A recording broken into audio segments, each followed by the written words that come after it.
कविता relax एकदम simple.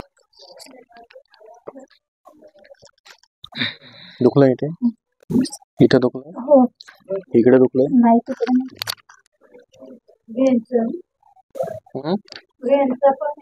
सगळं सांग. दुखलं, दुखलं,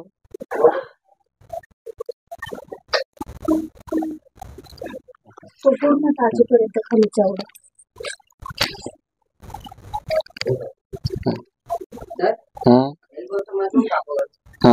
खाली पाठ दुखते इथं. दुखलं, गेला सोबत. दुखलं, उठून बसायचं, मांडी घाल, उठून बसा, मांडी घाल, दोन्ही हातात ठेवा. तुमचं आरड डोकं दुखतं या साईडची आणि छाती दुखते इथे. हा छाती इकडे काही दुखत नाही. आता नीट आहे का? बस इथं सर का तिकडे, इथं बसा. छाती या साईडने. आता तुमच्या मानेमध्ये इथे C4 C5 मध्ये गॅप आहे, कमरामध्ये L4 L5 मध्ये गॅप. आता मानेमध्ये डिक सरकून किंवा कमरामध्ये डिक सरकून भरपूर दिवस झाले, कमीत कमी पाठीमागे 8 ते 10 वर्ष. पण याच्या आधी तुम्हाला फक्त कमरामध्ये मानेमध्ये टिच भरणं, चमक भरणं असं व्हायचं. फक्त हा की नाही एवढंच होतं.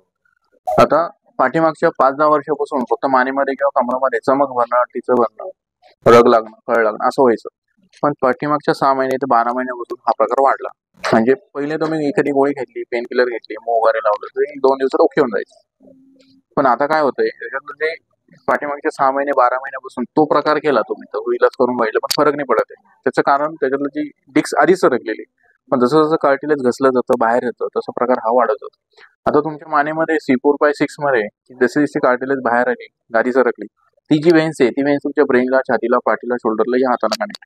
म्हणून तुमची ह्या हाताला बऱ्यापैकी कळ लागते ह्याच्यापेक्षा. मग तुम्ही दिवसभरात 2-3 वेळा हात झटकता असं. आता यालाच म्हणतात सर्वाइकल स्पॉन्डिलोसिस.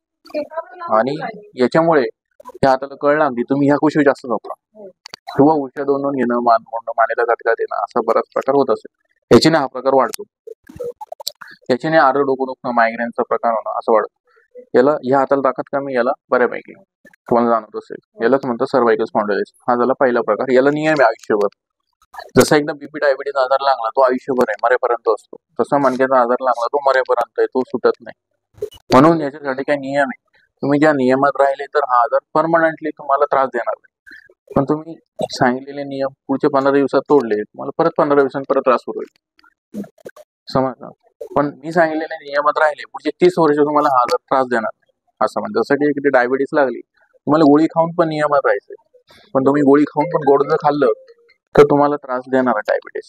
तसं मणक्याचा आजार आहे. आता मानेसाठी नियम आहे आयुष्यभर, लक्षात ठेवा.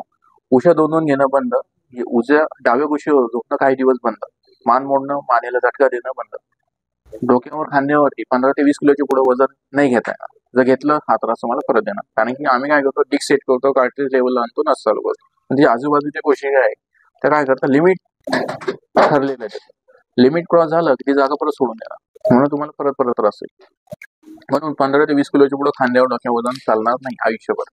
जर घेतलं तुम्हाला परत त्रास होईल. घरातलं काम आहे की दुसरं काही आलं. ठीक आहे, हे झाले मानेचे नियम. दुसरे कमराचे नियम. कमरामध्ये तसंच L4 L5 मध्ये गॅप आहे, तिथे पण डिक्स भरपूर दिवस झाले सरकून. पण त्याच्याला जसं जसं कार्टिलेज घसलं गेलं, सरकायला लागलं, तिथून ब्लड सर्क्युलेशन पायाला होत नाही. म्हणून कमरापासून पाय दुखणं, जडपडणं, रग लागणं, कळ लागणं, मग येणं असा प्रकार होतो. हो की नाही? बसून उठले, झोपातून उठले की वाकडं वाकडं चालतं, मग नंतर सरळ जातं. पण हे कार्टिलेज टेअर झाल्यामुळे. पण पहिले डिक सरकलेली होती. आता तुम्ही याचा एक्सरे केला, तुम्हाला थोडीशी झीज वगैरे दिसेल. पण जी कार्टिलेज जे सरकतं ते MRI मध्ये दिसतो. जे मी सांगितलं बरोबर सांगितलं का चुकीचं सांगितलं? MRI केला असेल ना तुम्ही. आता जसं जसं डिक्स पोझिशनला येईल, कार्टिलेज लेवलला येईल, तेव्हा तो हा आजार बरा होतो, कव्हर होतो. पूर्णपणे रिकव्हर नाही होत, कारण की त्याची जी स्ट्रेंथ आहे, माझ्याकडे जो रिकव्हरी रेट आहे हा 80%. 100% याच्यावरती जगात इलाज तयार झालेला नाही. ऑपरेशन जरी केलं तर 100% नाही. आता जसं जसं डिक्स पोझिशनला जाईल, कार्टिलेज लेवल येईल, रिकव्हर होईल. पण कमरासाठी परत नियम. कमराला तुम्हाला 15 ते 20 किलोच्या पुढे वजन नाही उचलू शकत, पालतं नाही झोपू शकत, 30 डिग्री नाही बसू शकत. 30 डिग्री म्हणजे कसं, खुर्चीवर बसले तुम्ही काय करता, बऱ्याच वेळेस शीट पुढे घेऊन पाय लांब करून बसणार, टेबलवर पाय ठेवणार, खुर्चीवर ठेवणार. तशाने हा प्रकार वाढत असतो.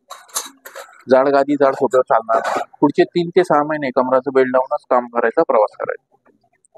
एकदा कोशिका स्ट्रॉंग झाल्या मग नंतर तुम्ही बेल्ट सोडू शकता. पण जोपर्यंत कोशिका स्ट्रॉंग नाही तर सेटिंग करतो आम्ही, तर सेटिंग लगेच बिघडणार.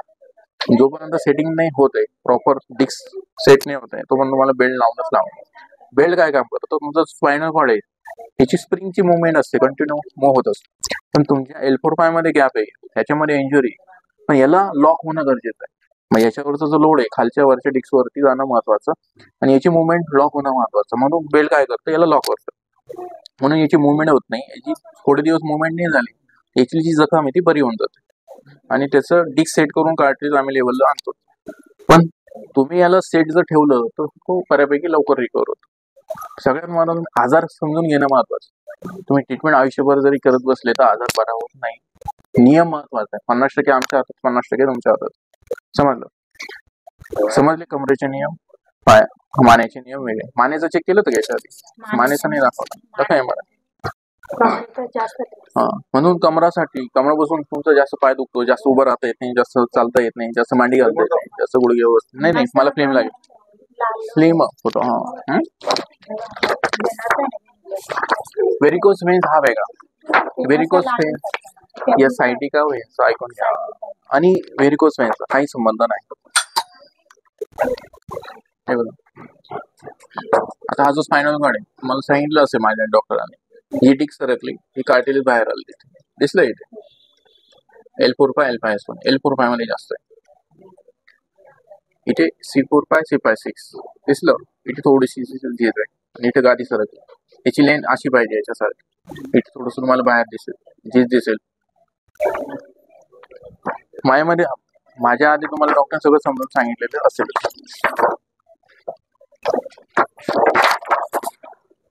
MRI कधी केला, याला 10 दिवसाची प्रोसेस असेल. 3 दिवसांनी हळूहळू प्रमाण कमी होईल, 10 दिवसात रिकवर होईल. आणि 20% साठी काय नियम पत्ते आणि नंतर काय मेडिसिन एक्सरसाइज देणार. डोकं तिकडे पाय इकडे पूर्ण पालतो, असंच पालतो. हात खाली घ्या,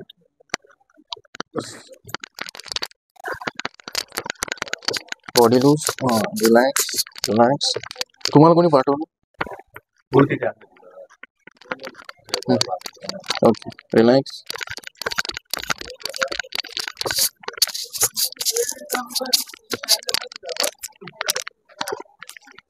स्लो तेवढंच नाही, रिलॅक्स.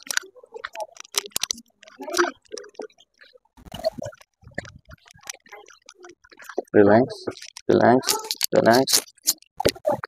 इकडे मान कर, रिलॅक्स. नाही इकडे जाऊन बस. याच्यावरती मेडिसिन तयार झालेलं नाही. तुम्ही मरेपर्यंत जरी याच्यावर गोळ्या औषधं खाल्ल्या, हा जर गोळ्या औषध बरं झालं तुमच्या पैसे मी बरं. कारण की जी सेटिंग असते ती सेटिंग बिघडते. डिस्क जोपर्यंत पोझिशनला जात नाही तोपर्यंत कार्टिलेज लेवलला येत नाही, तोपर्यंत नस नाही चालवत. पण डॉक्टर फक्त तुम्हाला पेन किलर, कॅल्शियम, मल्टीव्हिटॅमिन देतात, बाकी दुसरं काय. कुशल झोपायचं आहे. माझ्याकडे पाहून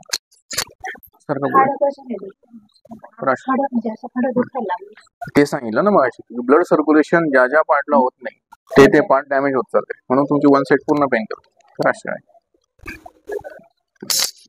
खालचं पाय स्ट्रेट करा, रिलॅक्स एकदम. सेम पोझिशन, पाय इकडे, डोकं तिकडे करा, इकडे इकडे डोकं इकडे करा,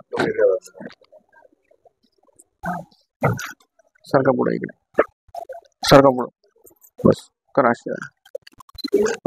कविता, पाय इकडे, डोकं तिकडे करा. सर्व झोपायचं आहे होता. सारखं खाली, सारखं खाली, बस. पाय सरळ, पाय सरळ. हे पाय 2 मिनिटं असं धरून ठेवा फक्त. वरती मान, खाली मान कर, बस. रिलॅक्स. पकडू नका खाली, बस. दिला सर.